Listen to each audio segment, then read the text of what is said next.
Have you ever stood up from a chair, only to feel like your legs forgot how to hold you? That strange wobble, that momentary fear like your own body is betraying you, it's easy to brush off. I'm just tired, you might tell yourself. Maybe I got up too fast. But what if it keeps happening? What if the trembling, the weakness, the unsteadiness isn't just aging? What if it's something more? Tonight, let's talk about something most people ignore until it gets too late. That quiet, creeping danger hidden in your legs. That feeling when your knees feel soft like jelly, when walking down the stairs feels like a risky mission, when you hesitate before rising, just in case your legs don't cooperate this time. It's not just about getting older. Sure, we expect some changes with age. But leg weakness doesn't knock on everyone's door the same way. And when it does show up, it's often not because you've aged too much, it's because something inside you is slowly turning down the volume on your strength, and you didn't even notice. Let me tell you a little story. There's a woman named Helen. She's 64. She walks every day, eats fairly well, doesn't smoke, and has never broken a bone in her life. She thought she was doing everything right. But recently, she found herself gripping the stair railing just a little tighter. She hesitated before stepping onto the escalator. She sat longer before getting up because she didn't trust her legs. Her doctor told her it was just part of aging. But inside, she knew something was off. And she's not alone. See? The problem is that many people think weak legs are just what happens when you get older. But leg weakness can be a warning sign, and one that deserves attention. It's like your body whispering to you before it starts shouting. And often, that whisper comes in the form of tiny habits you barely notice. Habits that quietly steal your strength, day after day. For example, have you ever found yourself sitting for hours? Maybe working on a laptop, scrolling on your phone, watching TV? The average adult now spends over 10 hours a day sitting. And while your mind might be busy, your legs are silently shutting down. When muscles go unused, they shrink.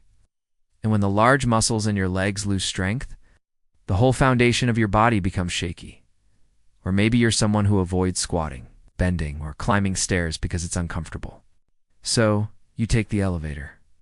You reach with your arms instead of squatting with your knees. You shuffle instead of stepping up. And again, without realizing it, you're signaling to your body, these muscles aren't needed. And your body listens. Even sleep plays a role. Poor sleep quality, especially over time, can impair the nervous system's ability to communicate with your muscles. That miscommunication doesn't just make you tired, it makes your legs less responsive, less coordinated. You become more prone to tripping, missteps, and falls. But here's the thing. Weakness doesn't come all at once. It creeps in. One day you're fine, the next day you hesitate before standing. 1 month, you're walking to the market. The next, you're relying on the shopping cart just a little too much for balance. And slowly, fear sets in. Fear of falling, fear of being alone, fear of losing control. So what's really behind those shaky, unstable legs? In most cases, it's not just old age. It's disuse, inflammation, nerve impairment, poor circulation, or even undiagnosed conditions like silent strokes, peripheral neuropathy, or early Parkinson's, things that can be addressed if caught early. But because no one talks about leg weakness until it becomes a crisis, until someone falls, breaks a hip, or loses their independence, many people, like Helen, live in quiet discomfort, in quiet fear, and fear changes you. It changes the way you move, the way you live. It makes your world smaller. You take fewer walks, you go out less, you miss events. You shrink your life down to what feels safe. But it's never really safe, is it? Because the less you move, the weaker you get. And the weaker you get, the more you avoid movement. Slowly, that spiral pulls you down. If any of this feels familiar, if you've ever noticed your legs don't feel like they used to, don't ignore it. Don't let the silence trick you into thinking it's normal. Let's dig deeper together. Because the reason might be more dangerous than you think. And yet, awareness might be the first step to taking your power back. Helen didn't know what was happening inside her body. She thought she was just getting older, like everyone else. But the truth was more complicated. Some nights, she'd sit on the edge of her bed, rubbing her thighs and calves, wondering why. They ached, even when she hadn't done anything. Other times, she'd lose her balance just reaching for something in the kitchen. It wasn't dramatic, just a little misstep here, a wobble there. But those little things were adding up. She blamed herself. Maybe she wasn't stretching enough. Maybe she should be stronger. But deep down, she felt something was being taken from her quietly, slowly. What she didn't know was that her nervous system had started to misfire. Our legs aren't just made of bones and muscle. They move because tiny electrical signals sent by the brain and spinal cord travel down through the nerves and tell them what to do. But what happens when those messages get delayed? Or worse, don't arrive at all? For many people, leg weakness begins not in the muscles, but in the nerves. Especially the peripheral nerves, which run like delicate cables down the spine and into your legs. These nerves can become damaged over time by high blood sugar, poor circulation, inflammation, or simply not enough movement. This is called peripheral neuropathy, and it affects over 20 million people in the US alone. It doesn't always hurt. Sometimes it just makes your legs feel off, a little heavy, a little slow, sometimes numb, sometimes tingly, sometimes like they're not even yours anymore. Helen had no idea that her long-standing, pre-to-beats never treated seriously, was quietly damaging her nerves, and that those tiny tingles in her toes, the subtle changes in balance, were early warning signs. Like her body whispering, "I'm struggling down here." The longer we ignore those whispers, the more they build. But there's more, because beyond the nerves and muscles, there's another layer: your circulation. Legs are far from the heart. To keep them strong and oxygenated, your body relies on a complex network of blood vessels. But if you have high blood pressure, high cholesterol, or a history of smoking, those vessels narrow over time. Blood flow slows, muscles starve. And suddenly, walking a single block feels like you've run a marathon. This is known as peripheral artery disease, PAD. It's dangerous not just because it weakens your legs, but because it's a red flag for heart disease and stroke. In fact, many people discover PAD only after a serious cardiac event. Before that, they just think they're out of shape. And then there's another culprit, more silent, more shadowed. One that rarely gets mentioned when we talk about leg weakness: the silent stroke. Yes, strokes don't always come with slurred speech or collapsed faces. Sometimes they hit small blood vessels deep in the brain, so tiny you don't even realize it happened. But those vessels might be part of the brain that controls your balance, or coordination, or motor control, and suddenly walking feels weird. Not impossible, just off. You bump into things more. You take wider steps, like your legs aren't listening to each other. You walk slower, but not on purpose. And because there's no dramatic collapse, no emergency room visit, no clear event, these signs get ignored, brushed off. Blamed on age, Helen had no idea she'd experienced 2 silent strokes in the past decade. They were only discovered during a later brain scan long after her balance had become shaky. What she did feel was the result: uncertainty in her steps, that quiet terror of falling, that erosion of trust in her own body. And fear, when it enters the body, makes everything worse. It tightens your muscles, shortens your stride. It slows you down. You begin to walk like someone already broken because you're trying not to break. But here's the thing no one tells you: the body listens to fear. And if you move in fear long enough, the body adapts to fear. The muscles atrophy. The nerves retreat. The balance system's dull. And what was once just fear becomes reality. So many people live in this fragile state between what their body used to be and what they fear it's becoming, they tell themselves. I just need to rest more, or it's normal at my age.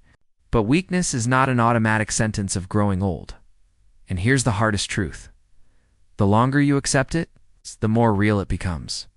Helen spent months thinking she was the problem, that her body was just failing her. But it wasn't.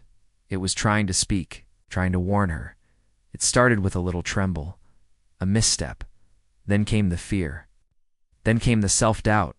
But what if someone had told her earlier? What if she'd known these were signs, not of aging, but of something that could be changed, treated, or at least slowed down. What if you're in the same place? Maybe your legs don't feel strong anymore. Maybe you've noticed small things. Stepping off a curb feels risky. If your legs shake after standing too long, you walk slower, but can't say why. If so, don't wait for a dramatic moment to confirm your fear. Listen now. Listen to what your legs are trying to tell you. Because hidden behind the trembling might be a deeper imbalanced nerves, blood flow, silent injuries, or the accumulation of habits that don't serve your body anymore. And while it might sound scary, there's hope in this. What has been learned by the body can also be unlearned. But first we have to hear it, acknowledge it, and decide that we won't go quietly into weakness. Helen's turning point didn't come in a hospital room, didn't come after a fall or a frightening diagnosis. It came one quiet morning, sitting alone on her porch. She watched her neighbor, a woman in her 70s, watering her garden steadily, moving, crouching, reaching, standing back up with ease. And Helen just sat there, still. She thought to herself, why do her legs still work and mine don't? That thought didn't come from envy. It came from a whisper inside her that had been buried under months of doubt and resignation. It was a whisper of possibility. A reminder that maybe, just maybe, she didn't have to accept this decline. She began small, that same afternoon. She stood up and tried to balance on one leg. Only 5 seconds. She wobbled, laughed at herself, and sat back down. But that tiny act, that refusal to be still, was the beginning of her return. Because the truth is, healing isn't always dramatic. Sometimes it's quiet. Sometimes it looks like holding onto a counter while you rise up on your toes. Sometimes it's choosing stairs instead of the elevator. Sometimes it's telling your doctor, no, I don't want to wait for a fall to take this seriously. But deeper still, real healing begins when you stop blaming your body and start listening to it. See, no one tells you how much shame can live in weak legs, how much we internalize the stiffness, the trembling, the imbalance as a failure. We think, if I were stronger, if I were younger, if I had taken better care of myself. But what if the weakness isn't your fault? What if it's a result of silence from doctors who didn't look closer? From a society that only warns you after you've already fallen? From a culture that sees aging as decay instead of transformation? So tonight, I want to tell you something you may not have heard in a while. You are not broken. You are not too far gone. And no matter how shaky your steps feel right now, you can still move forward because the body remembers. It remembers strength. It remembers stability. And even if you've lost those things, they're not lost forever. Helen started walking again. Slowly, she added balance exercises. She met with a physical therapist who understood the connection between nerves, muscles, and fear. And over time, the trembling quieted. Not completely, but enough for her to trust herself again. Enough to stand in her kitchen and not brace the counter. Enough to walk to the mailbox and back without thinking. Enough to feel like her legs belonged to her again. And here's the deeper healing. It wasn't just physical, because regaining her strength gave her something. She didn't know she had lost confidence. When you feel steady on your feet, something changes inside you. You make plans again. You go out. You say yes to invitations. You smile more. You laugh, without worry that your body might betray you in the middle of it. That's why this conversation matters. That's why we're here talking quietly, maybe.